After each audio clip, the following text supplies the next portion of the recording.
انک انت العزیز الحکیم صدق اللہ العظیم۔ لفظ نور اور حرف روشنی سے آراستہ طاہر بخاری آپ سے مخاطب ہے۔ ناظرین، ہم نے کل کی گفتگو میں حضرت ابراہیم علیہ السلام جد الانبیاء، جن کے خاندان سے بنو اسحاق اور بنو اسماعیل، آپ کے ایک بیٹے حضرت اسحاق، جنہوں نے کنعان، مصر اور فلسطین کو مرکز بناتے ہوئے بنو اسرائیل کے اولوالعزم پیغمبروں کے سلسلے کو اللہ تعالیٰ نے آپ کی نسل سے آباد کیا، اور حضرت ابراہیم علیہ السلام کے پہلے بیٹے حضرت اسماعیل علیہ السلام، جن کو اللہ تعالیٰ کے حکم پر حضرت ابراہیم علیہ السلام نے ان کی والدہ حضرت ہاجرہ کے ساتھ مکہ کی موجودہ سرزمین، جس کو قرآن نے کہا کہ اس وقت یہ بے وادن غیر ذی زرعن، ایک بنجر اور ویران بستی تھی، کالے پہاڑ، حیات کی کوئی رمق نہیں تھی، نہ پانی نہ انسان، یہاں پر چھوڑا۔ واپس ہونے لگے تو حضرت ہاجرہ نے یقیناً ملتجی نگاہوں سے اپنے شوہر کو دیکھا ہوگا، تو حضرت ابراہیم علیہ السلام نے نگاہیں آسمان کی طرف اٹھا دیں، تو حضرت ہاجرہ نے ایمان افروز لہجے میں کہا کہ اگر یہ اس کا حکم ہے تو پھر وہ ہمیں ضائع نہیں ہونے دے گا۔ یہیں پر حضرت اسماعیل علیہ السلام جب بھوک اور پیاس سے تڑپے تو ان کے پاؤں کی ایڑیوں سے اللہ تعالیٰ نے اس وقت زمزم کا چشمہ جاری کیا جب حضرت ہاجرہ صفا اور مروہ پر اپنی ممتا کی طلب، تڑپ اور سسک اور کسک میں بھاگ دوڑ کر رہی تھی۔ حضرت ہاجرہ نے دیکھا کہ حضرت اسماعیل کے ایڑیوں سے اللہ تعالیٰ نے پانی کا چشمہ جاری کیا ہے، تو آپ فوراً نیچے تشریف لائیں اور بڑے محبت آمیز لہجے میں گنگنائیں، زم زم زم زم، اے پانی رک جا، یہ زمین تو نہ جانے کب کی پیاسی ہے اور کتنی پتھریلی ہے، تیرے پانی کے سوتوں کو اپنے اندر جذب نہ کر لے اور یہ ذخیرہ کہیں ختم نہ ہو جائے۔ اور دوسری طرف اللہ تعالیٰ نے اپنی اس پاکیزہ بندی کے اس عمل کو اتنا پسند فرمایا کہ قیامت تک مسلمانوں کو حکم فرما دیا کہ جو بھی میرے گھر کی زیارت کے لیے آئے، حج یا عمرہ کے لیے، وہ اسی طرح انہی قدموں کے ساتھ، اسی رفتار اور انداز کے ساتھ صفا اور مروہ کے درمیان اسی طرح دوڑے اور چلے جس طرح میری یہ بندی چلی تھی۔ اور پھر اس مقام کو قرآن پاک میں یہ کہہ کر محفوظ کر دیا کہ یہ صفا اور مروہ، ان الصفا والمروۃ من شعائر اللہ۔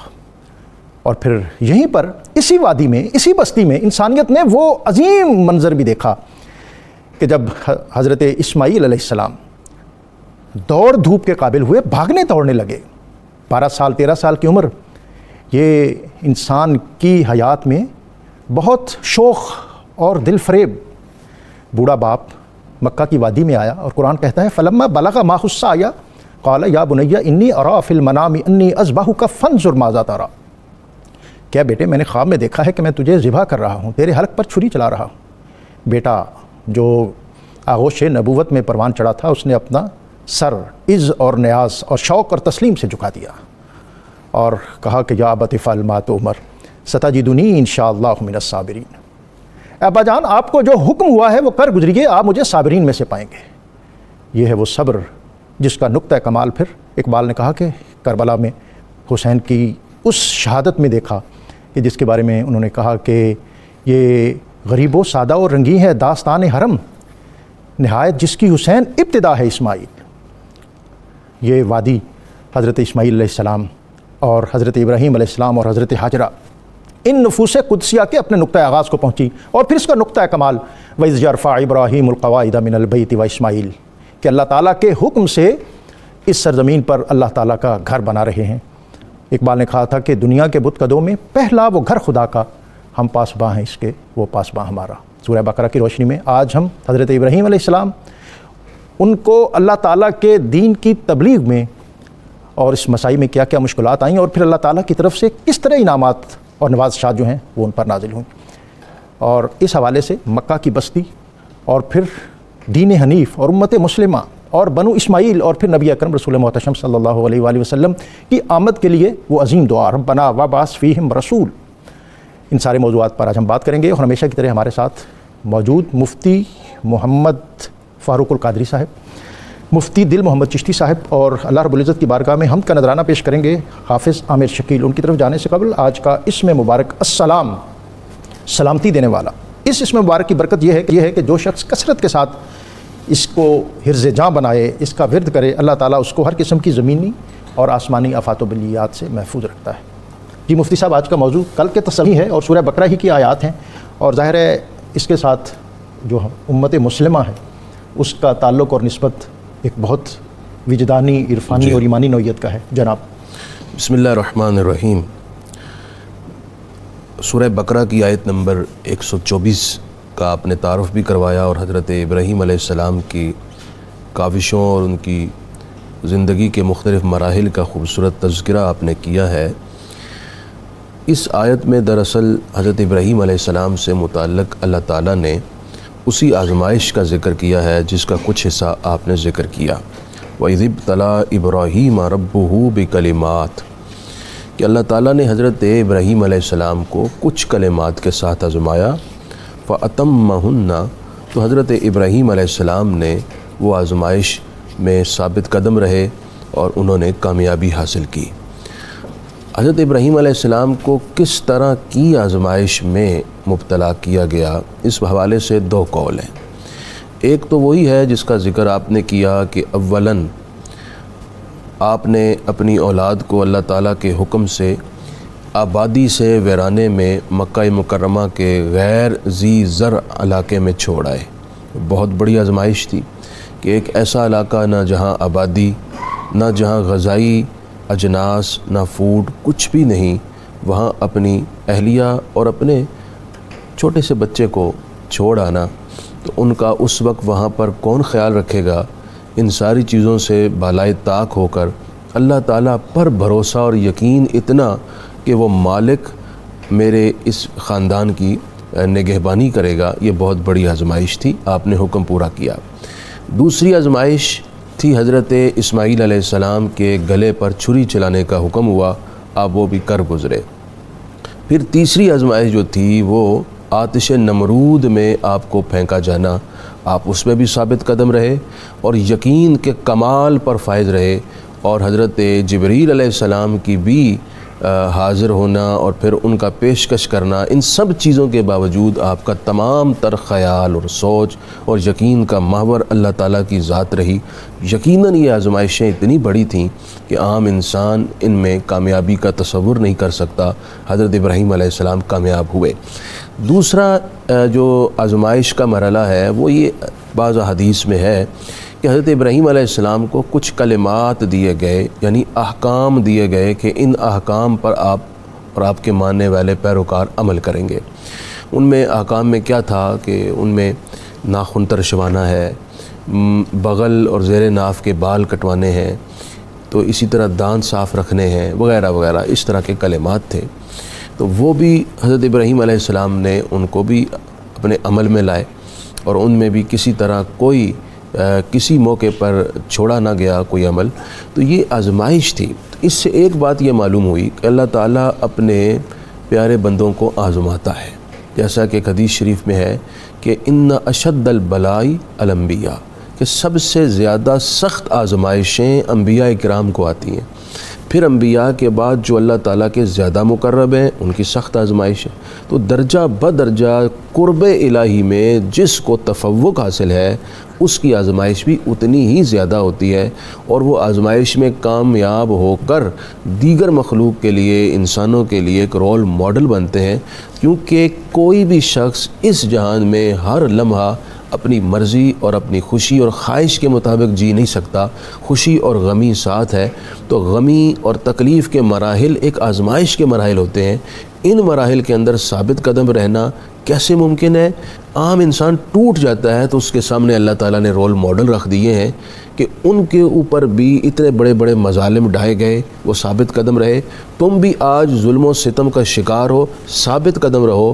جس طرح ان کو اللہ تعالیٰ نے مظالم کے اندھیروں سے نکالا اور کامیابی کی روشنیاں بخشیں، یوں تمہارے لیے بھی صبر اور استقامت کا دامن تھامو گے تو کامیابی تمہارے قدم یعنی محض آزمائش نہیں ہے، اس کے نتیجے میں اللہ تعالیٰ کامیابی سے بھی سرفراز کرتا ہے۔ مفتی صاحب، آج جو آیات ہیں، آیت سورہ بقرہ کی 124 سے 133 تک، اور جیسا مفتی صاحب نے اجمالاً اس کا تذکرہ کیا، میں چاہوں گا کہ کسی ایک نقطے کا بالخصوص کہ یہ کہ حضرت ابراہیم علیہ السلام کی اولاد کو اللہ تعالیٰ نے دنیا کے اندر جو تفوق اور پیشوائی عطا کی، اس کی مثال جو ہے وہ اور کہیں نہیں ملتی۔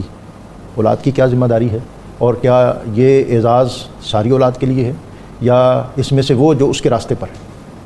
بسم اللہ الرحمن الرحیم. بہت ہی آپ کی مہربانی کہ آپ نے دعوت دی اور اس محفل میں شرکت کا موقع دیا. خالق کائنات نے حضرت ابراہیم علیہ السلام کو ان مقدس کلمات کی کامیابی پر یہ صحرا عطا فرمایا کہ انی جاعلک للناس امامہ، واہ سبحان اللہ. جس کا مطلب یہ ہے کہ اے ابراہیم میں نے تجھے تمام لوگوں کا پیشوا بنا دیا. تفسیر جلالین میں یہاں پر امامن کا معنی کیا گیا ہے قدوۃً فی الدین، دینی اعتبار سے آپ کو پیشوا بنا دیا گیا. اگر ہم اس آیت مبارکہ کا ماقبل اور مابعد سیاق و سباق کو دیکھیں تو اس کا تعلق بنی اسرائیل کے ساتھ ہی گفتگو ہو رہی ہے. بنی اسرائیل میں دو گروہ ہیں، یہود اور نصارہ. یہود بھی اپنی نسبت ابراہیمی بیان کرتے اور نصارہ بھی اسی نسبت پر فخر کرتے، اور مشرکین مکہ بھی اولاد اسماعیل سے ہونے سے اپنا رشتہ ابراہیم علیہ السلام کے ساتھ قائم کرنے کے دعوے دار تھے.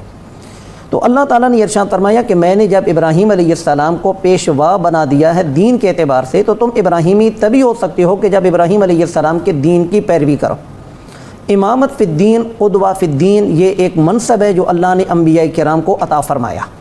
حضرت ابراہیم علیہ السلام نے اسی امامت کے حوالے سے جو اللہ نے آپ کو اعزاز بخشا تو اپنی کچھ اولاد کے لیے بھی دعا کر دی، کیونکہ جناب ابراہیم علیہ السلام بھی شان الوہیت جانتے تھے، اور اس منصب امامت کے بارے میں آپ بھی جانتے تھے کہ یہ منصب امامت سب کو نصیب نہیں ہوتا، بلکہ چند ایک کو ہی منصب امامت نصیب ہوگا، کیونکہ اگر سب ہی امام بن جائیں تو پھر مقتدی کون ہوگا. تو اللہ تعالیٰ نے ارشاد فرمایا کہ لا ینال عہد الظالمین، کہ میں ضرور یہ آپ کے ساتھ وعدہ کرتا ہوں کہ آپ کی اولاد کو امامت کا منصب عطا کروں گا، لیکن جن کے اندر ظلم، فسق، فجور، غیر عدل والی صورت پائی جائے گی، یہ منصب امامت ان کو نصیب نہیں ہوگا. یہ امامت فی الدین کا منصب اسی کو نصیب ہوگا جس کا دامن ظلم سے اور بربریت سے پاک ہوگا. آج ہم تاریخ اسلام کو بھی دیکھ لیں تو جتنے بھی وہ لوگ جنہوں نے امامت کا لبادہ اوڑھ کر ظلم و ستم کی داستانیں رقم کرنے کی کوشش کی یا کریں گے یا کر رہی ہیں، یہ چند دنوں کی بات ہوتی ہے. خالق لم یزل اس لبادے سے ان کی اصلی صورت کو عیاں کر دیتا ہے. تو اس دعا سے ہمیں یہ بھی معلوم ہوا کہ اگر اللہ رب العزت کوئی بہترین منصب اور خوشی ہمیں عطا فرمائے تو ہم اس میں اپنی اولاد کے لیے بھی دعا کر دیں، اور خالق لم یزل کی بارگاہ میں کوئی کمی نہیں ہے کہ اللہ رب العزت وہ منصب ہماری اولاد میں بھی باقی رکھے. اسی نتیجہ میں حضرت ابراہیم علیہ السلام کی اولاد میں سے امامت کبریٰ کا جو منصب نصیب ہوا وہ ہمارے پیارے نبی صلی اللہ علیہ وآلہ وسلم کو. اور سرور کائنات صلی اللہ علیہ وسلم نے قربانی کے موقع پر جب صحابہ کرام نے پوچھا یا رسول اللہ ما هذه الاضاحی، یہ قربانیاں جو ہم کرتے ہیں تو اس کی وجہ کیا ہے؟ تو آپ علیہ الصلوۃ والسلام نے ارشاد فرمایا هذه سنت ابیکم ابراہیم.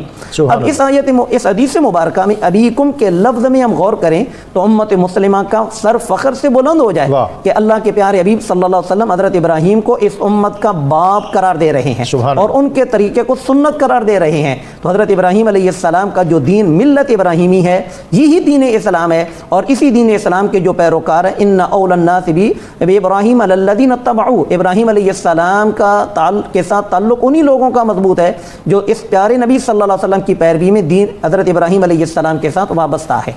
اولاد کی یہ ذمہ داری ہے کہ وہ اپنے باپ کے نقش قدم پر چلے، جس طرح کہ سیدنا اسماعیل علیہ السلام اپنے باپ کے ساتھ شانہ بشانہ رضائے خداوندی کے متلاشی بن کر چلے، تو خالق کے کائنات نے باپ اور بیٹے دونوں کو امامت کا منصب بھی عطا فرمایا اور وہ شان اور رتبہ بھی عطا فرمایا کہ ہمارے پیارے نبی صلی اللہ علیہ وسلم ارشاد فرماتی ہیں انا ابن الذبیحتین، کہ میرا نسب ایک یہ بھی ہے کہ میرے آبا میں سے دو باپ اور اب ایسے گزرے جن کو اللہ کی بارگاہ میں ذبیح ہونے کا شرف نصیب ہوا. ان میں سے ایک سیدنا اسماعیل علیہ السلام اور دوسرے میرے والد محترم حضرت عبداللہ بن عبد المطلب رضی اللہ تعالیٰ عنہ.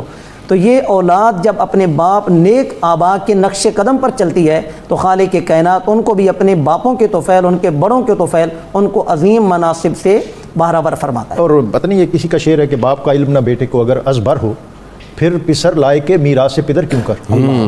مفتی صاحب اسی تسلسل میں ایک تو یہ بھی میں جاننا چاہوں گا کہ یہ مقام ابراہیم اور پھر بطور خاص جو حضرت ابراہیم علیہ السلام کی دعا ہے ربنا وبعث فیہم رسولا منہم یتلو علیہم آیاتک، میں چاہوں گا کہ اس پر ہمیں کچھ روشنی عطا کریں. جی ڈاکٹر صاحب، یہ آیت ہے، آیت نمبر 125 ہے، جس میں اللہ تعالیٰ نے حضرت ابراہیم علیہ السلام کو حکم دیا کہ اس امت کو حکم دیا کہ مقام ابراہیم کو مصلی بناؤ.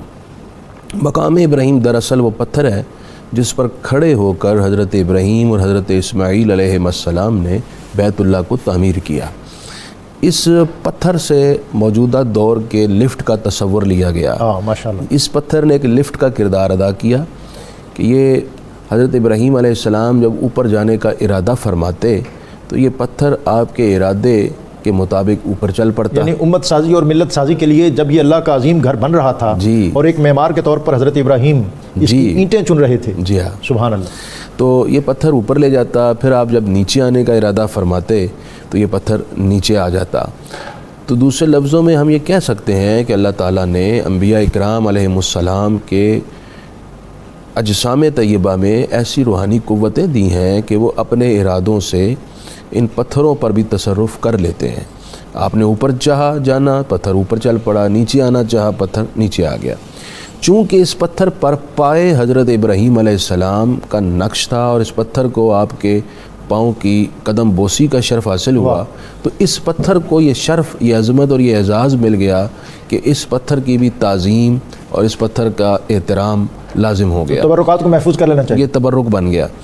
اس کے محفوظ ہونے کی اس سے بڑی دلیل کیا ہو سکتی ہے جو قرآن دے رہا ہے کہ صدیاں گزر گئیں، گردش زمانہ نے بہت طرح طرح کے حالات دکھائے، لیکن یہ پتھر آج بھی محفوظ ہے اور بیت اللہ میں محفوظ ہے. پھر حکم یہ ہے کہ مقام ابراہیم پر آ کر نماز پڑھو. حالانکہ بیت اللہ شریف کی حدود کتنی بڑی ہے، لیکن حکم یہ ہے کہ یہاں آ کر نماز پڑھو. اس لیے کوئی خاص موقع پر جب طواف سے فارغ ہوتے ہیں تو وہاں پر آ کے نماز پڑھیں.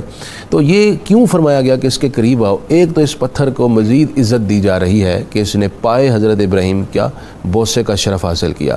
دوسرا اس کا سبب جو قاضی ثناء اللہ پانی پتی رحمہ اللہ نے تفسیر مزری میں لکھا وہ یہ ہے کہ جہاں اللہ تعالیٰ کا مقرب بندہ، مقبول ترین بندہ چند لمحے گزار لے، وہاں پر دراصل رحمت الہی کا چشمہ ابل پڑتا ہے اور لوگوں کو اس جانب متوجہ کرنے اور فیضیاب ہونے اور ان خاص رحمتوں سے حصہ لینے کے لیے تنبیہ کی جا رہی ہے. اس لیے فرمایا گیا کہ یہاں آ کر نماز پڑھو. بیت اللہ کی برکتیں تو تمہیں مل ہی رہی ہیں، ساتھ ساتھ پائے حضرت ابراہیم علیہ السلام کی تقدس اور رحمت کا فیضان بھی سمیٹ سکو. اسی طرح جو آپ نے دوسری ذکر فرمائی آیت کریمہ کہ حضرت ابراہیم اور حضرت اسماعیل علیہ السلام نے جب بیت اللہ کی تعمیر کر لی تو آپ نے دو دعائیں کی تھیں.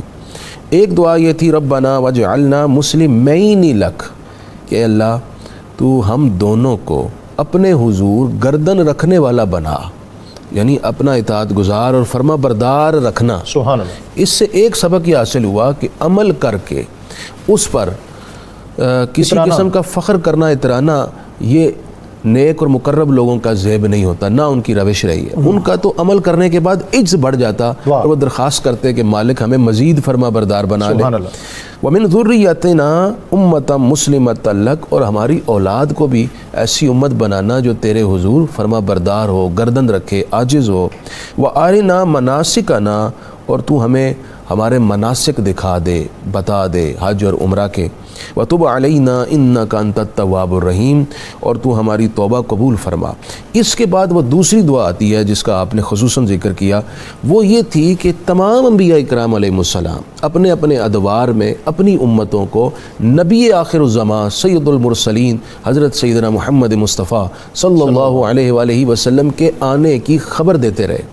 حضرت ابراہیم علیہ السلام نے بیت اللہ تعمیر کیا تو اب دعا کی، اے ہمارے رب تو اب اسی رسول کو بھیج دے ان کے درمیان جو ان لوگوں پر تیری آیات کی تلاوت کریں، انہیں کتاب اور حکمت کی تعلیم دیں اور اپنی روحانیت سے لوگوں کے دلوں کو جلا بخشیں اور ان کا تزکیہ کر دیں.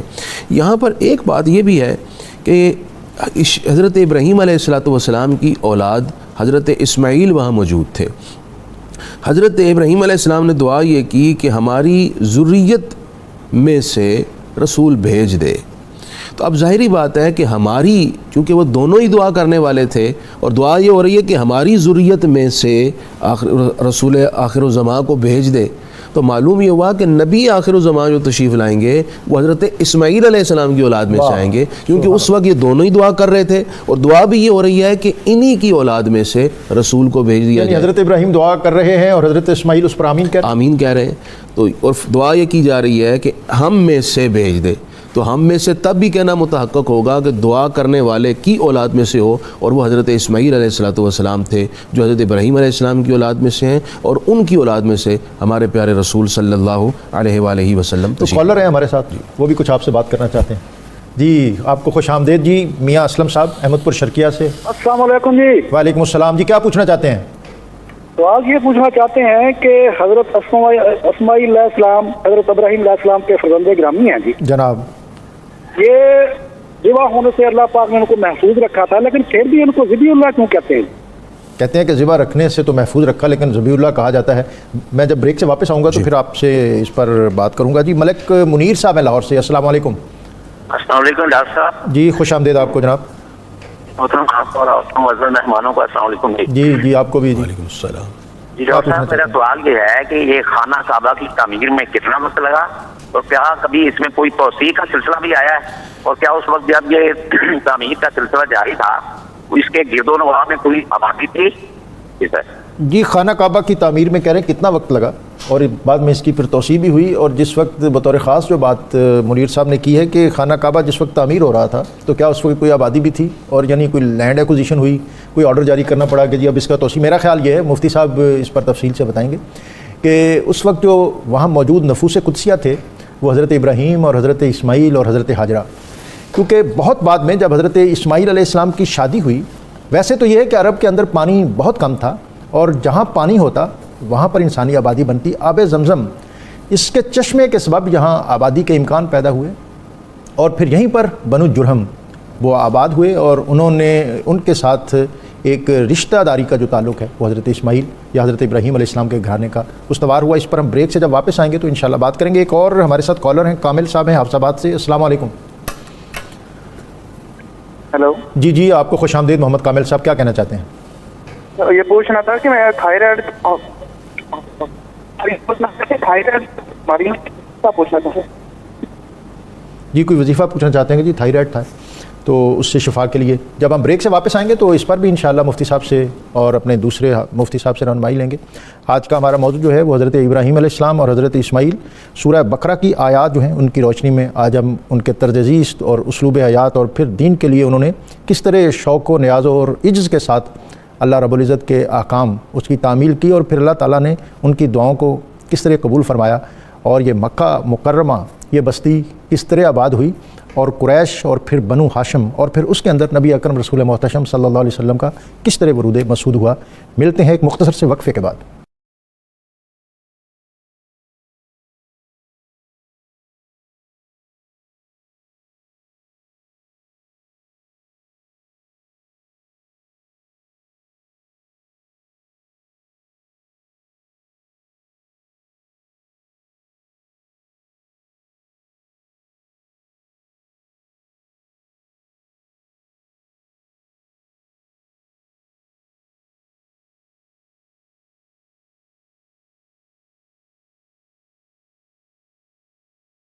سورہ قرآن کے ساتھ آپ کو ایک مرتبہ پھر خوش آمدید، اور آج ہمارے ساتھ موجود ہیں مفتی محمد فاروق القادری صاحب، مفتی دل محمد چشتی صاحب، اور آج ہم بات کر رہے ہیں خانہ کعبہ کی تعمیر اور مکہ مکرمہ۔ یہ مکہ مکرمہ جو ہے یہ بین البر اعظمی جو تجارتی شاہراہ ہے، حضرت ہاشم کی کوشش سے یہ اس پر اس کا جو ہے ایک مقام معتبر ہوا، اور اس سے قبل حضرت اسماعیل علیہ السلام کی اولاد میں قریش اور قریش کے بعد بنو ہاشم، ایک خاص عرصے تک بنو جرہم جو ہیں وہ اس جگہ پر مسلط رہے، اور پھر حضرت ہاشم کے والد عبد مناف اور ان کے والد قصی نے ایک سٹی اسٹیٹ آف مکہ قائم کی، جس میں جو قریش کے 10 یا 11 یا 12 قبائل تھے ان کو مختلف ذمہ داریاں تفویض ہوئیں۔ کعبے کے کسٹوڈین حضرت ہاشم تھے، کعبے کی کنجیاں ان کے پاس تھی، تجارت اور سفارت یہ بنو امیہ کے پاس تھی، بین البر اعظمی تجارتی شاہراہ اس کا سنگم یہ مکہ مکرمہ بنا، اور حضرت ہاشم نے ایک ویژنری اور ایک دور اندیش شخصیت کے طور پر وہ سارے اہتمام اور انتظام کیے جو ایک ریاست کے اندر ہونے چاہیے۔ حج کے موقع پر یہاں پر بہت وسیع تجارتی میلے لگتے، بہت بڑا فیسٹیول ہوتا جس کا سب سے بڑا مرکز عکاظ تھا۔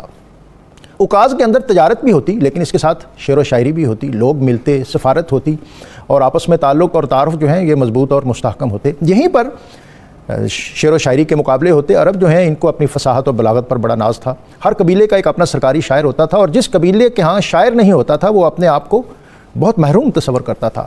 اور نابغہ زبیانی یہ عرب کا جو سب سے بڑا شاعر تھا، اس کا سرخ چرمی خیمہ نسب ہوتا، اور بہت اعزاز اور اکرام کے ساتھ یہ اپنے منصب پر بیٹھتا، ہر قبیلے کا شاعر اپنا قصیدہ پڑھتا۔ سال کا جو سب سے معتبر اور سب سے وقی اور سب سے فصیح و بلیغ قصیدہ ہوتا، جس کو اول انعام کا حقدار قرار دیا جاتا، وہ خانہ کعبہ کی دیوار کے ساتھ آویزاں کیا جاتا۔ یہیں سے 7 معلقات یعنی 7 آویزہ نظمیں، 7 سسپینڈڈ پوئمز، یہ پری اسلامک عربی لٹریچر کے اندر ان کی بہت وقی حیثیت ہے، اور 7 معلقات کے جو شعراء ہیں ان کو بھی عربی ادب کے اندر بہت نامور اور بہت معتبر مقام حاصل ہے۔ اور عرب کے انہی تذکروں کے اندر ہم نے بارہا پڑھا کہ ایک مرتبہ جب کعبے کی دیوار کے ساتھ یہ قصیدے آویزاں تھے تو انا اعطیناک الکوثر فصلی لربک وانحر ان شانئک هو الابتر، اس صورت کو بھی لٹکایا گیا۔ استاد آیا، اس نے 1 مرتبہ 2 مرتبہ اور 3 مرتبہ دیکھا، اور پھر اس کے بعد اس نے لکھا کہ ھذا لیس بکلام البشر، کہ یہ کسی انسان کا کلام نہیں ہے، یہ ان کی فطرت اور ان کا جو کلام کے حوالے سے ملکہ کہ یہ انسانی کلام ہے اور یہ انسانی کلام نہیں ہے، اس حد تک وہ لوگ جو ہیں وہ اپنے کام میں مہارت رکھتے تھے۔ اور اسی فضا کے اندر، اسی ماحول کے اندر اللہ تعالیٰ نے قرآن پاک کو نازل کیا۔ مفتی صاحب، بریک سے قبل جو سوال تھا، ایک تو یہ ہے کہ حضرت اسماعیل علیہ السلام ذبح تو نہیں ہوئے، ان کو پھر بھی ذبیح اللہ کہا جاتا ہے، اور دوسرا سوال یہ جو ہے وہ ہے کہ خانہ کعبہ کی تعمیر میں کتنا وقت لگا اور اس میں کون کون لوگ شامل تھے، کیا اس وقت وہاں کوئی آبادی موجود تھی؟ حضرت ابراہیم علیہ السلام نے حضرت اسماعیل کے گلے پر چھری چلا دی۔ اللہ تعالیٰ نے اپنی طاقت سے حضرت اسماعیل کی جگہ حضرت جبریل علیہ السلام کو حکم دیا، وہ انہوں نے مینڈا لا کے رکھ دیا۔ تو بظاہر تو حضرت ابراہیم نے چھری چلائی تھی حضرت اسماعیل کے گلے پر، لیکن وہ چلی مینڈے کے گلے پر۔ چونکہ حضرت ابراہیم نے تو اپنا فرض پورا کر دیا، انہوں نے ذبح کر دیا تھا، اس وجہ سے حضرت اسماعیل علیہ السلام کو ذبیح اللہ کہتے ہیں، اگرچہ اللہ تعالیٰ نے اپنی طاقت سے حضرت اسماعیل کی جگہ وہاں پر مینڈا لا کھڑا کیا، اس وجہ سے حضرت ابراہیم علیہ السلام کے اس عمل کی بنا پر حضرت اسماعیل کو ذبیح اللہ کہتے ہیں۔ بیت اللہ کو جب تعمیر کیا تو قبیلہ جرہم وہاں آباد ہو چکا تھا، آلریڈی آبادی تھی۔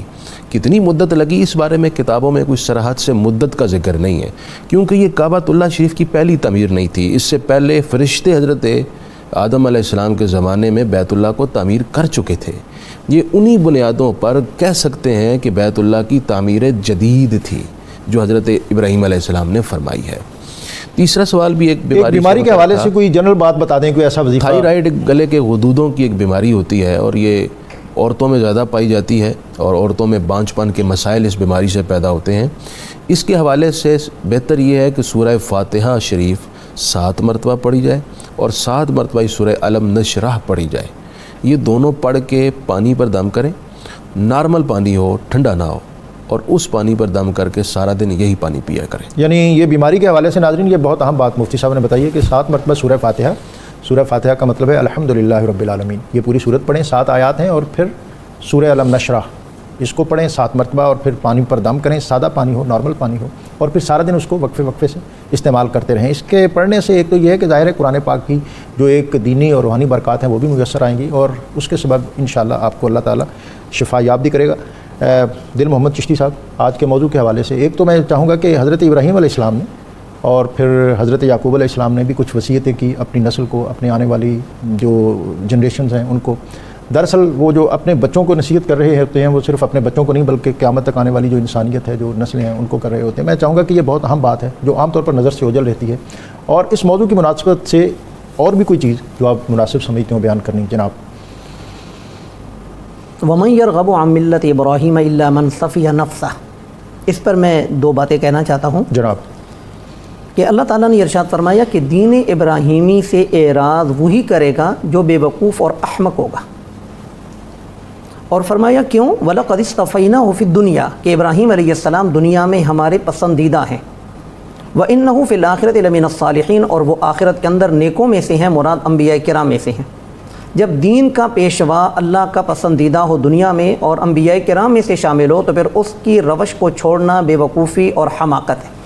حضرت عبداللہ بن سلام رضی اللہ تعالیٰ عنہ جو کہ بنی اسرائیل کے علماء میں سے تھے، جب اسلام سے متاثر ہو کر اسلام قبول کیا تو اس کے بعد تبلیغ کا سلسلہ شروع کیا، تو سب سے پہلے اپنے بھتیجوں کو، جن میں سے ایک کا نام مہاجر تھا، دوسرے کا نام سلمہ تھا، ان کو دین اسلام کی طرف دعوت دی اور کہا کہ تم جانتے ہو کہ پہلی کتابوں میں اس دین کا تذکرہ موجود ہے، یہ دین حق ہے۔ ان میں سے ایک نے تو قبول کر لیا لیکن سلمہ نے انکار کر دیا۔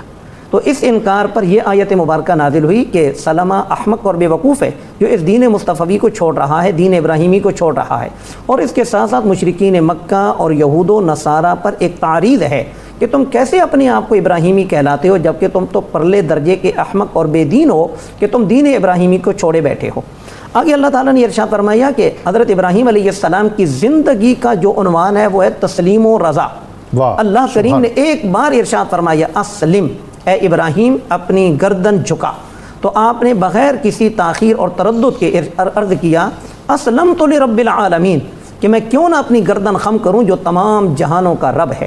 پھر حضرت ابراہیم علیہ السلام کا جو دین ہے اس کی اہمیت کے پیش نظر اللہ تعالیٰ نے ارشاد فرمایا کہ یہ دین ابراہیم اتنا پیارا دین ہے کہ حضرت ابراہیم علیہ السلام نے اس کی وصیت اپنے بیٹوں کو کی، اور یعقوب علیہ السلام نے بھی اپنے بیٹوں کو کی، اور انہوں نے وصیت کے دوران سب سے پہلے اس دین کی عظمت کو آشکار کیا، یا بنی ان اللہ اصطفیٰ لکم الدین، اے بیٹو یہ دین اللہ نے تمہارے لیے چنا ہے۔ اب اس سے پتہ چلا کہ دین اسلام اللہ کا پسندیدہ اور اللہ کا منتخب کردہ اور چنا ہوا دین ہے۔ اللہ نے خود قرآن مجید میں ارشاد فرمایا وَرَضِيتُ لَكُمُ الْإِسْلَامَ دِينًا، کہ اسلام میرا تمہارے لیے پسندیدہ دین ہے۔ فَلَا تَمُوتُنَّ إِلَّا وَأَنْتُمْ مُسْلِمُونَ، تمہیں موت نہ آئے مگر اس حال میں موت آئے کہ تم اسلام کے کاربند ہو۔ اس سے پتہ چلا کہ موت کا کوئی وقت مقرر نہیں، تو لہٰذا ہمہ وقت اسی دین کے ساتھ اپنی وابستگی رکھو تاکہ موت کا جو لمحہ ہے وہ دین اسلام پر ثابت قدمی کی حالت میں آئے۔ اور آگے بھی اسی طریقے پر بنی اسرائیل اکثر یہ کہا کرتے تھے کہ حضرت یعقوب علیہ السلام نے دین یہودیت کی وصیت کی تھی اپنے بچوں کو، تو اللہ تعالیٰ نے ارشاد فرمایا ام کنتم شہداء اذ حضر یعقوب الموت، یعقوب علیہ السلام کے موت کے وقت کیا تم وہاں پر موجود تھے؟ انہوں نے تو اپنے بیٹوں سے جب یہ پوچھا تھا ما تعبدون من بعدی، اب اس سے پتہ چلا کہ ہم جب اپنی اولاد کی تربیت کریں تو ان کو کسی وقت پرکھ بھی لیں کہ ہماری تربیت کا ان پر اثر کتنا ہے۔ اور ہمارے ہاں وصیت کے انداز تو کچھ اور ہوتے ہیں، ہمارے یہاں فلاں فیکٹری فلاں کی ہے، فلاں چیز فلاں کی ہے، فلاں کاروبار فلاں کا ہے۔ بلکہ اس پر میں ایک حدیث مبارکہ ناظرین کے سامنے پیش کرتا ہوں کہ حضرت عطا جو کہ شاگرد ہیں ولید بن عبادہ بن صامت کے، حضرت عبادہ بن صامت جلیل القدر صحابی ہیں اور ان کے بیٹے ولید ہیں، اور ولید کے آگے شاگرد ہیں عطا۔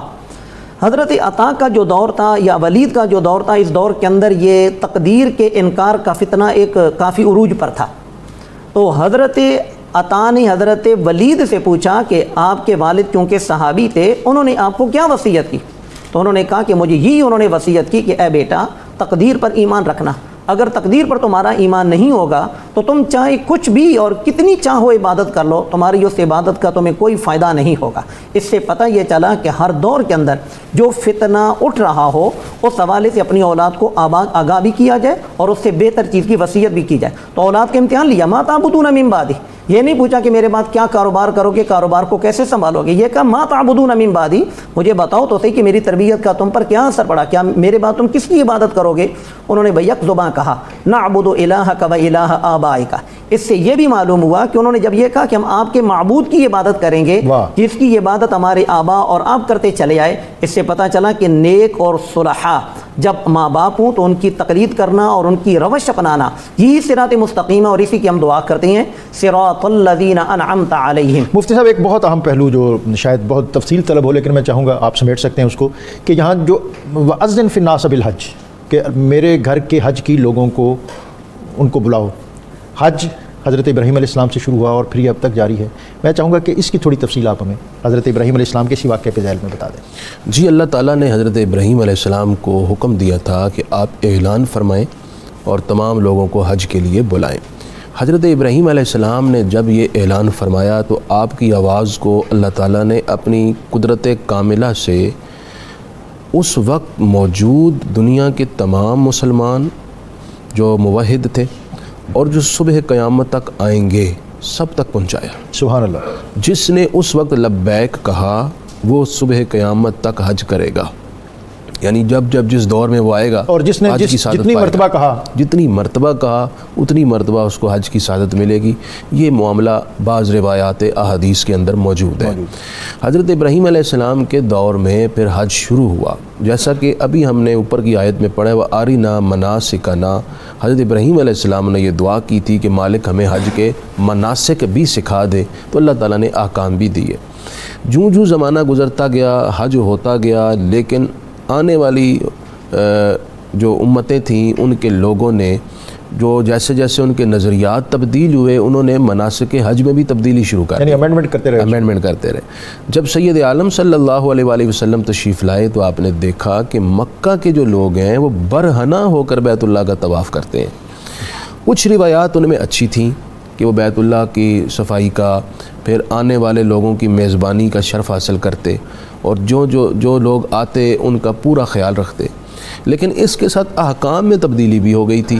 تو نبی کریم علیہ الصلوۃ والسلام نے پہلے حضرت علی رضی اللہ تعالیٰ عنہ کو بھیجا جب اسلام کا سورج تابناک ہو چکا تھا، جب مسلمانوں کو مکے پر بھی فتح حاصل ہو گئی تھی، تو حضرت علی نے وہاں آ کر سورہ توبہ کی آیات پڑھی، مشرکین اور کافروں سے برات کا اعلان اور اظہار بیزاری کر دیا گیا اور ان کا داخلہ بیت اللہ میں ممنوع ہو گیا. تو پھر آئندہ سال نبی کریم علیہ السلام تشریف لائے اور اس وقت آپ صلی اللہ علیہ وسلم نے خود بھی اور آپ سے پہلے آپ کے حکم پر حضرت علی رضی اللہ تعالیٰ عنہ نے بھی جو حج کے اصل احکام تھے وہ لوگوں کو پہنچائے. اور خود نبی کریم علیہ السلام کے ساتھ جو 1,24,000 کم و بیش صحابہ کرام تھے انہوں نے سفر کیا اور ڈیٹیل سے آپ کے حج کے اور عمرہ کے تمام مناسک کو دیکھا اور پھر امت تک پہنچایا. تو آج جو ہمارے پاس حج کا اور عمرے کا ایکچول جو طریقہ ہے یہ وہی طریقہ ہے جو انبیاء اکرام علیہ السلام میں رہا اور نبی کریم علیہ الصلوۃ والسلام نے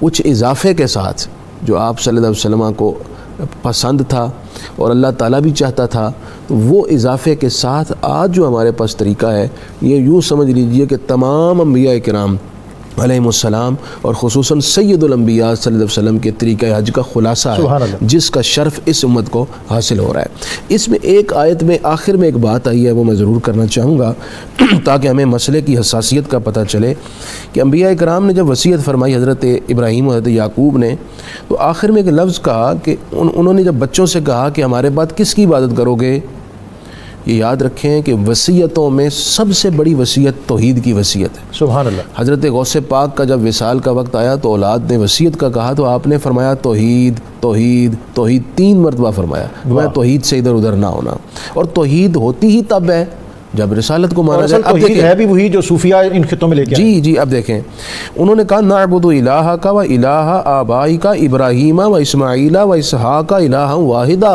سبحان اللہ. کہ ہم عبادت کریں گے آپ کے الہ کی اور حضرت ابراہیم اور حضرت اسماعیل کے خدا کی. سبحان اللہ. اب انہوں نے یہاں پر جو اللہ کا تعارف کروایا وہ کیا تعارف تھا کہ حضرت اسماعیل اور حضرت ابراہیم کا خدا ہم ان کی عبادت کریں گے. اس میں ایک رمز یہ قرآن نے دی ہے کہ دراصل اللہ کی معرفت کا سورس انبیاء اکرام علیہ السلام، ان کو بائی پاس کر کے ان کو نظر انداز کر کے یا ان کے راستے سے ہٹ کر کوئی توحید کی حقیقت اور اللہ کی معرفت نہیں پا سکتا. یہی وجہ ہے آج کے زمانے میں اس چیز پر بہت زور دیا جاتا ہے اور زور دینے کی مزید ضرورت بھی ہے کہ آپ انبیاء اکرام علیہ السلام کے تھرو اللہ تعالیٰ کو پہچاننے کی اور اس کی معرفت کی کوشش کریں، کیونکہ ہماری عقل اتنی کامل نہیں ہے کہ وہ اللہ تعالیٰ کے بارے میں پوری طریقے سے سمجھ سکے. اس لیے ان کے ذریعے سے اللہ تعالیٰ کی ذات کے حوالے سے جتنا انسانی عقل کے لیے ممکن ہے اتنا نالج دے دیا گیا ہے، اسی کو سمجھیں اور اسی کے ذریعے سے اللہ تعالیٰ کی توحید تک رسائی کی کوشش کرنی چاہیے. مفتی صاحب بہت شکریہ. مفتی صاحب آپ کا بہت شکریہ. ناظرین آج ہم نے سورہ بقرہ کی آیت 124 سے 133 تک اور اس میں حضرت ابراہیم اور حضرت اسماعیل اور پھر خانہ کعبہ کی تعمیر اور پھر اسی تسلسل میں ہم نے مکہ کی آباد کاری اور یہ جو سٹی سٹیٹ آف مکہ، یہ مکہ کی مختصر سی ریاست، اس کے جو مذہبی فرائض تھے یہ بنو ہاشم کے پاس تھے اور تجارتی اور سفارتی امور بنو امیہ کے پاس تھے. حجاج کے لیے یہ دسترخوان آراستہ کرتے، ان کے قیام و طعام کا بندوبست کرتے، کعبے کے کسٹوڈین تھے. اس عہد میں دنیا کے اندر 2 سپر پاور تھیں، ایک قیصر اور کسریٰ ایرانی تھے اور دوسری طرف یہودی اور نصارہ. کعبہ کے اندر حج کا جو سلسلہ تھا جیسا بھی تھا، لیکن اس کی ایکٹیویٹی اور یہ سرگرمیاں جو تھیں یہ دنیا کے اندر اس کا بڑا تفوق تھا. تجارتی کارواں یہاں رکتے تھے اور 3-4 ماہ یہاں خوب چہل پہل رہتی تھی. دنیا کی جو مختلف مقتدر قوتیں تھیں انہیں کعبہ کا اور مکہ مکرمہ کی یہ جو مرکزیت تھی وہ انہیں کسی طرح قابل قبول نہ تھی. چنانچہ انہوں نے اس سلسلے میں جو مختلف منصوبہ سازی کی، اس میں ایک باقاعدہ لشکر ہاتھیوں کا ابرہ جو اس کا قائد تھا اس کی قیادت میں آیا اور پھر اس وقت جو کعبے کے کسٹوڈین تھے حضرت ہاشم کے فرزند جلیل القدر فرزند سید البطحہ حضرت عبد المطلب تھے اور حضرت عبدالمطلب کے ساتھ اس کے مذاکرات کی ایک تفصیل جو ہے وہ سیرت میں اور عرب کی تاریخ کے اندر موجود ہے۔ مختصر یہ کہ اس نے حضرت عبدالمطلب کے اونٹ جو ہیں وہ پکڑ لیے۔ حضرت عبدالمطلب نے اونٹوں کی واپسی کا مطالبہ کیا، تو اس نے کہا کہ میرا خیال تھا کہ تم مجھ سے کعبے کی حفاظت کی کوئی گارنٹی لوگے۔ تو حضرت عبدالمطلب کا جواب بڑا ایمان افروز تھا۔ آپ نے کہا تھا کہ یہ اونٹ جو ہیں یہ میرے ہیں، ان کی نگہبانی میری ذمہ داری ہے، کعبہ جو ہے یہ اللہ کا گھر ہے، اس کی حفاظت اللہ کرے گا۔ اور اس موقع پر یہ ایک ایمان افروز واقعہ حفیظ جلندری نے اپنے اشعار میں یوں بھی رقم کیا کہ حضرت عبدالمطلب واپس آئے اور حضرت آمنہ کے پہلو میں بیٹھے اور ان کے ہاتھ فضا میں بلند کیے۔ حفیظ جلندری نے کہا کہ دعا مانگی جناب آمنہ کو پاس بٹھلا کر کہ اے کعبے کے مالک نصرت غیبی مہیا کر، وہ عالی شان بچہ جو ابھی ہے بطن مادر میں، سنا یہ ہے کہ اس کا نور چمکے گا تیرے گھر میں۔ میں اپنے مہمانوں کے شکریہ کے ساتھ آج کا وظیفہ اور پھر اللہ رب العزت کی بارگاہ میں ہدیہ حمد، ہر مشکل میں آسانی کے لیے یا بدیو روزانہ 100 مرتبہ پڑھیں، اللہ تعالیٰ آسانیاں پیدا فرمائے گا۔